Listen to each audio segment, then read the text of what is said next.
Então, galera, antes da gente falar da teoria do Maquiavel, vamos falar um pouquinho da história, né? Ele viveu ali é, uma época de transição ali no fim da Idade Média, em que os Estados-nações estavam se formando. Então, ele passou por um momento conturbado lá na Itália, na época, né? Em que ocorreram várias mudanças de governos no poder, de famílias no poder, e ele vivenciou isso, né? E aí, nesse contexto, ele escreveu a obra O Príncipe, que talvez seja a obra mais importante aí quando a gente fala de, de, de conduta política, que é o que a gente vai focar. A gente vai focar principalmente nessa obra, né? E o Maquiavel, a primeira coisa que ele foi buscar entender é exatamente compreender a natureza humana, né? Como o ser humano é. Porque a partir daí, ele poderia desenvolver uma análise sobre a política, né? Mas não como o ser humano é de forma romantizada, não como o ser humano é idealizado, não, como o ser humano é realmente, né? E para isso ele precisava condenar alguns fundamentos que existiam até então e que faziam com que as análises sobre comportamento humano e sobre a política fossem guiadas, né? E o primeiro fundamento que ele condenou foi o fundamento teocrático. O que para vocês pode parecer estranho, né? Porque, poxa, no final da Idade Média a Igreja Católica ainda tinha muita força, muito poder. Como que ele conseguiu condenar esse fundamento teocrático, professor? É porque, na realidade, o que ele fez? Ele colocava Deus como anterior e exterior à prática política. Ou seja, se a política é acometida de vícios, de erros, é porque ela é extremamente humana e não tem nada a ver com Deus. Então ele conseguiu sair muito bem, né, de qualquer perseguição, pelo menos inicialmente, né, da igreja, em relação à sua obra. Ele coloca ali Deus como anterior e exterior. Ele é perfeito, ele é exterior, então ele não está relacionado diretamente às práticas políticas, porque as práticas são humanas, né, acometidas por vícios, né, e aí ele conseguiu se livrar muito bem dessa questão. Outro fundamento que ele vai condenar, galera, é a questão da natureza. Porque para ele não há uma ordem natural na política. A política não é algo natural do ser humano, como pensava, por exemplo, Aristóteles, que dizia que o homem é um politicon, um animal político dotado de linguagem, e por isso mesmo busca se fazer política para o bem. Não, a política ela é um jogo de interesses, e o Maquiavel enxergou isso muito bem, né? E ele condena esse fundamento. Outra coisa que ele vai condenar é a questão da racionalidade. A política não é uma ciência exata. Ela não vai se encaixar exatamente numa lógica racional exata. E nem sempre a racionalidade, pura e simplesmente, é a forma correta de se guiar a política. Você tem que saber lidar com os sentimentos das pessoas, com o que as pessoas almejam, e nem sempre isso é feito só de forma racional. Basicamente, ela não é uma ciência exata, né?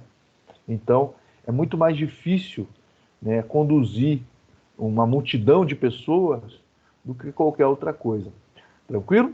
Então, quais são os fundamentos que a gente precisa compreender da filosofia política de Maquiavel? Primeiro, os fatos reais.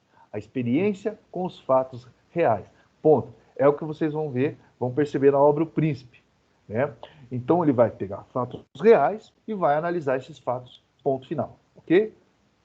Uma análise bem fria mesmo, né? Por isso que ele é considerado o pai da ciência política, porque ele foi o primeiro a olhar para a política, ou propor uma visão da política de forma objetiva, né? Se afastando das paixões e dos preconceitos e olhar para a política como ela é, a partir de fatos, da realidade. E aí, ao perceber como ela é realmente, ele percebeu o seguinte, galera, que toda polis, todo estado, toda nação, né, todo ali polis tem relação com o conceito de cidade-estado grega, né, estavam se formando, lembrando novamente vocês, os estados, nações na Europa naquele momento, estavam se formando o que nós temos hoje como nação, o Estado moderno, na instituição moderna de Estado. E aí, todo o Estado, todo o espaço, o território em que o ser humano vive ali com identidade e os povos convivem, é feito por desejos opostos. Então, em um grau, seja menor ou maior, sempre vai haver um nível de tensão entre as pessoas dentro desse Estado, porque eles são desejos opostos ali. Não há uma harmonia o tempo todo. Compreende? sempre vai haver um nível de tensão menor ou maior, dependendo de como o governante consegue guiar, como o governante consegue controlar essa população. Se o governante é bom, o nível de tensão vai ser menor. Se o governante é um governante ruim, os níveis de tensão vão ser cada vez maiores, né? Então, isso é fato. Não tem como a gente mudar isso quando a gente está analisando, né? Esse fato, ok? Daí vocês podem perguntar, mas professor, e a ética? Onde que a ética entra nisso tudo? Cadê a ética aí, professor? Calma aí. A ética não está desvinculada. Só que tem um porém. O que o Maquiavel vai fundamentar muito bem, que vai ser muito legal para nós entender política, a partir dessa visão. A ética, ela existe, mas ela está ligada ao poder. O poder, na realidade, é a raiz da ética, aquilo que fundamenta a ética e lhe dá sentido, ok? Então a gente não pode esquecer que o poder está na raiz da ética e lhe dá sentido, ok? Basicamente, você ter uma conduta ética é uma expressão de poder do seu indivíduo, da sua pessoa. Então, quando você tem muito poder, a sua ética não vai ser a mesma daquela ética que você está conduzindo uma situação sem muito poder político. Ok? Tranquilo? A gente já vai entender melhor essa questão. E aí, ao estudar o ser humano, ao buscar entender essa natureza humana mesmo, ele vai perceber que a natureza humana é imprevisível e inconstante. O ser humano ele é imprevisível e inconstante. Essa multidão de pessoas, por exemplo, a gente não sabe como que cada um vai agir, vai pensar, porque cada um vai lutar por seu interesse. Então a gente não tem um controle total sobre as pessoas. É imprevisível e inconstante. A gente tem que ter muita ciência disso quando for governar, né? Não adianta a gente acreditar que o ser humano, de repente, vai ser conduzido da forma como a gente quer. Ele é imprevisível e inconstante. Ok? E quando a gente fala da diferença entre poder e essa relação, né, entre poder e ética, a gente percebe o seguinte, que existe a ética da maioria das pessoas que não tem grande poder político, que conduzem a sua vida a partir daqueles princípios sem grande poder, né? Por exemplo, a relação ética que eu tenho com a minha esposa, né? É uma relação diferente da relação ética que eu tenho com os meus alunos, porque ali quando eu estou com vocês, quando eu estou dando aula, eu sei que eu tenho um certo poder, né? E para que eu possa chegar ao fim do meu objetivo, os fins justificam os meios, e meu objetivo é que vocês aprendam os conceitos, e nem que para isso eu tenho que cortar algum aluno, que eu tenho que ser um pouquinho desagradável com alguém, sem problema nenhum, né? Porque há uma diferença. Imagina quando a gente fala de um governante, né? Em que tem que governar milhões de pessoas. Lembrando que não é porque o governante desagrada que ele é bom. A gente vai chegar lá no bom governante. Mas nem sempre um bom governante vai agradar. Basicamente é isso, porque a ética pessoal é uma e a ética política, ela quanto mais poder, ela mais se distancia da ética pessoal. Alguns autores vão traduzir moral pessoal e moral política. Tranquilo, tá, galera? Tranquilo, tá correto. Moral pessoal e moral política, tá bom? Então, o que acontece? Quanto mais for o poder, mais distante ele vai estar da moral pessoal. Então, uma coisa é eu ter cumplicidade com a minha esposa, né? Tratá-la com carinho, amor. Outra coisa é eu chegar em sala de aula e ficar tratando vocês da mesma forma. Nunca isso vai acontecer.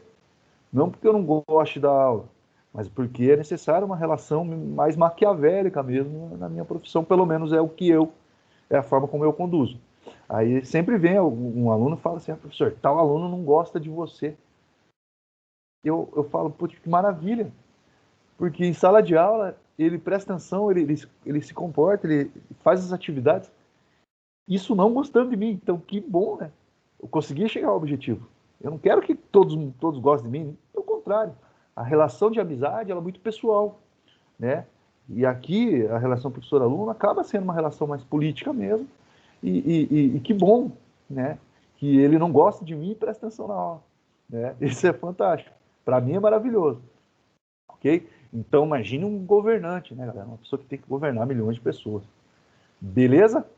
E aí agora a gente vai entender o que é um bom governante. O que é esse bom governante que ele vai colocar, né? Porque o que acontece? O homem ele está sujeito à corrupção, certo? O homem, ele está sujeito a... Aqui, ó, peguei essa imagem para a gente exemplificar um pouquinho essa charge, ela exemplifica um pouco o que é um governo corrupto.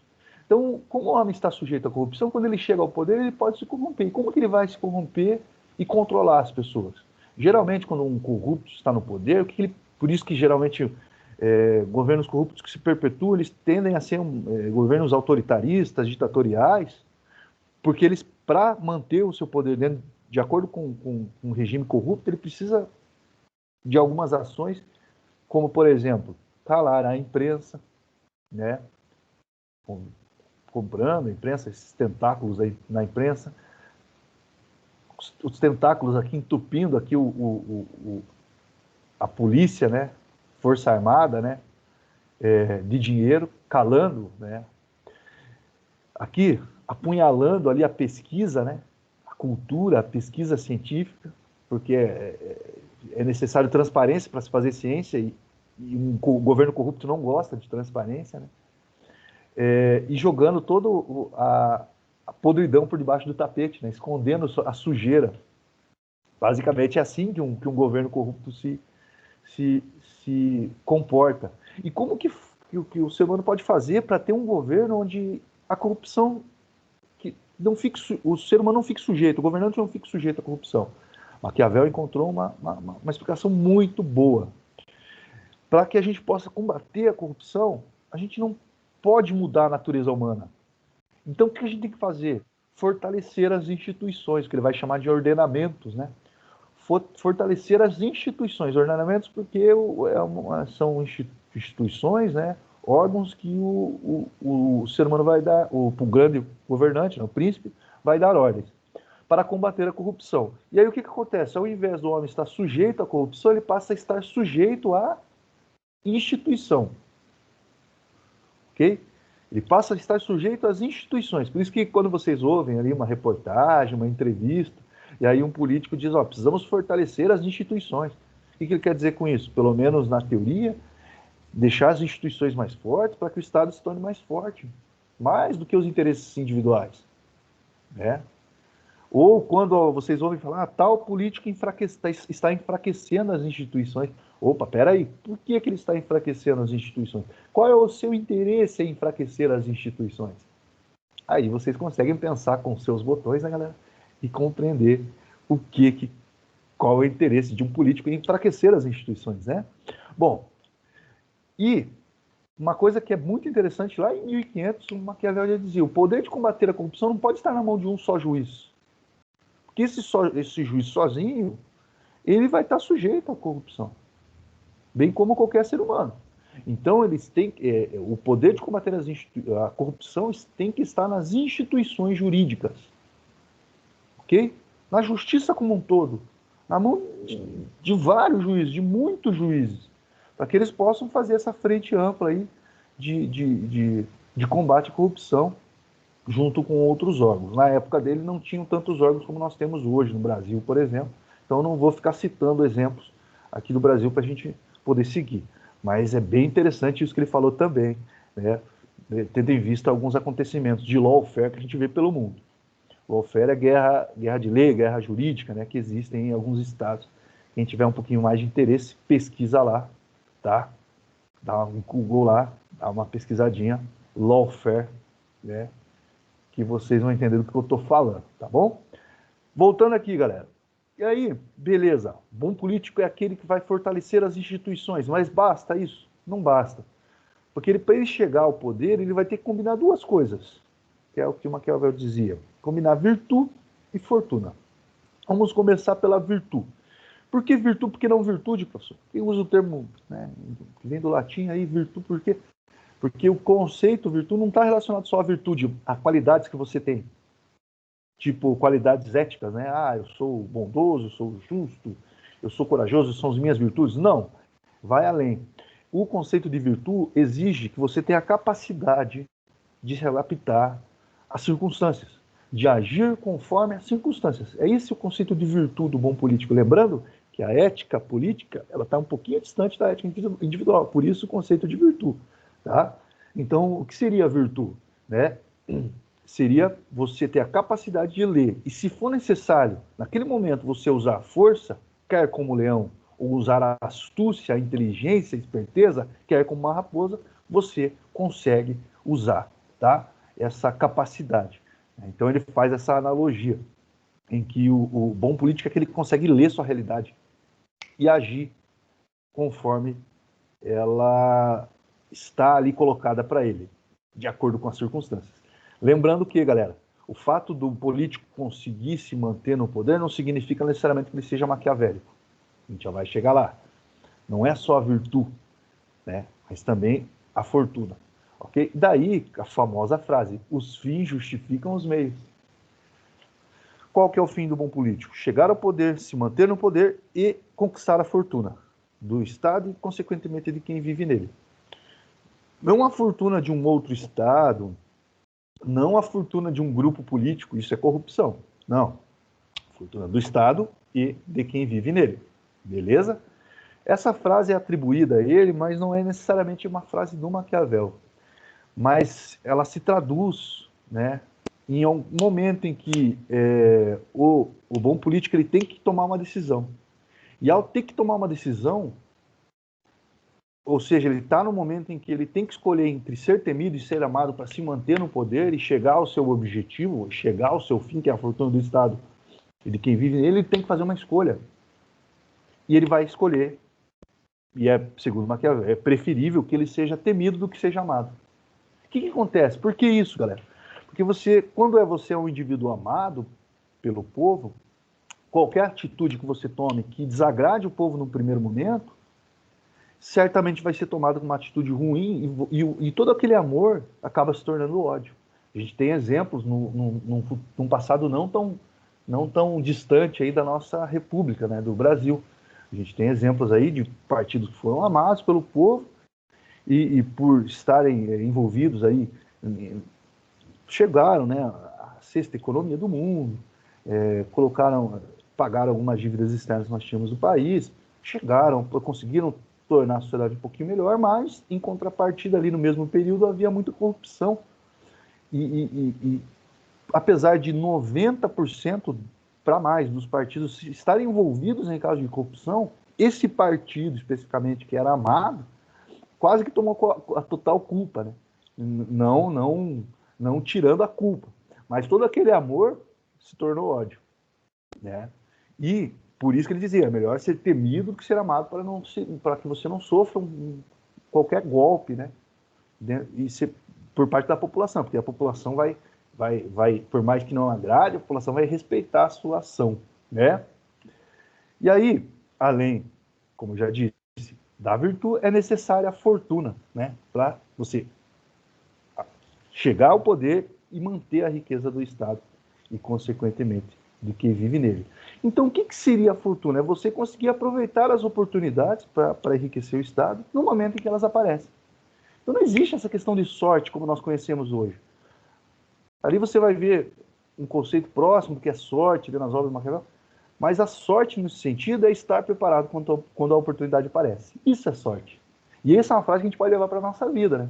O que é sorte? É estar preparado quando a oportunidade aparece. Aí o indivíduo conquistou ali um outro estado, conquistou um grande negócio com uma outra nação, enriqueceu o país naquele momento, trouxe ali poder de compra à população. Vão dizer, ele teve sorte. Não, não é político que teve sorte. Ele aproveitou a oportunidade quando ela apareceu. Ele estava preparado quando ela apareceu. Bem como vocês na vida de vocês. Se vocês tiverem a oportunidade, poxa, conquistar um amor que vocês desejam, conquistar um emprego que vocês querem, conquistar uma entrada na universidade, conquistar um bem material, qualquer coisa. Se vocês não estiverem preparados quando a oportunidade aparecer e ela passar, vão dizer assim, pô, o cara é azarado. Não. Agora, quando você conquista algo, vão dizer assim, esse aí tem sorte, olha a namorada que ele tem, olha o carro que ele tem, olha a vida que ele tem, esse cara tem muita sorte. Não, muitas vezes ele aproveitou a oportunidade quando a oportunidade apareceu, e não foi mera sorte. Né, galera? E aí, esse bom governante, que ele vai chamar de príncipe ali na obra, né? Alguns autores dizem que ele escreveu a obra mostrar à população como os políticos se comportam, outros dizem que é o contrário, que os políticos, para que os políticos possam governar e controlar melhor a população, é necessário entender a obra e tal, mas independente disso, galera, o que ele vai dizer aqui? Esse bom governante ele tem que demonstrar qualidades que os seus governados aceitem, concordem, para ele conquistar a fama, para ele conquistar a honra, para que ele conquiste a glória para si e para os seus governados. Então, por mais que ele não tenha uma virtude, uma qualidade, ele tem que demonstrar que tem aquela qualidade para que as pessoas aceitem, né? E venerem ele, né? Sem esquecer da fortuna. Muita gente confunde. Eu peguei 3 exemplos de espectros diferentes, de esquerda e de direita, só para vocês entenderem do exterior, tá, galera? Aqui nós temos a Angela Merkel, a mulher mais poderosa da Europa, né? E consegue ter um pulso firme, né, nas decisões, tanto na Alemanha quanto na Europa, na União Europeia, e sem dúvida, é uma grande governante. O Mujica, né, governou o Uruguai, durante muito tempo foi o presidente do Uruguai, tirou o Uruguai de um momento difícil economicamente, né, direita e esquerda, só para vocês entenderem que não tem nada a ver com o espectro político, mas sim com essa capacidade de conseguir governar bem, né, trazer bem-estar para a população. E o Barack Obama, dispensa apresentação, acredito eu, né, galera? Apesar de ser negro num país onde o racismo é declarado, ele conseguiu governar muito bem, né? E durante 8 anos, 2 mandatos, ele governou o país e hoje é extremamente respeitado, diferentemente de outros políticos que por ali passaram como governante. E aí o que a gente percebe, galera? Que dentro de um Estado pode haver e vai haver essa luta por interesse. E o Maquiavel observou muito bem que existe diferença entre o que é violência e o que é conflito, né? E o que você tem que temer dentro do Estado é principalmente a violência, né? A violência é o uso da força de forma bruta para causar dor e sofrimento. E não tem um objetivo claro. Então você tem que ficar atento se isso está acontecendo no seu Estado, se isso está acontecendo, quais são os perigos que isso pode gerar caos. Grupos de extrema direita, por exemplo, aqui, né, neonazistas, grupos, né, extremistas como o Estado Islâmico, né, ou até mesmo a violência por parte do próprio Estado. E aqui, conflito. O que é conflito? É quando há um confronto, né, o uso da força, mas é um uso da força com claros interesses políticos. O bom político tem que saber ler o que está acontecendo e lidar com esses conflitos, para que ele não seja tirado do poder, para que ele não seja, não sofra um golpe, né? Então, tem que estar atento a esses conflitos, né? Para que a partir daí novas e boas leis possam surgir e essa instituição, o Estado, possa evoluir e se desenvolver. Beleza, galera? Então é isso em relação a Maquiavel, ok?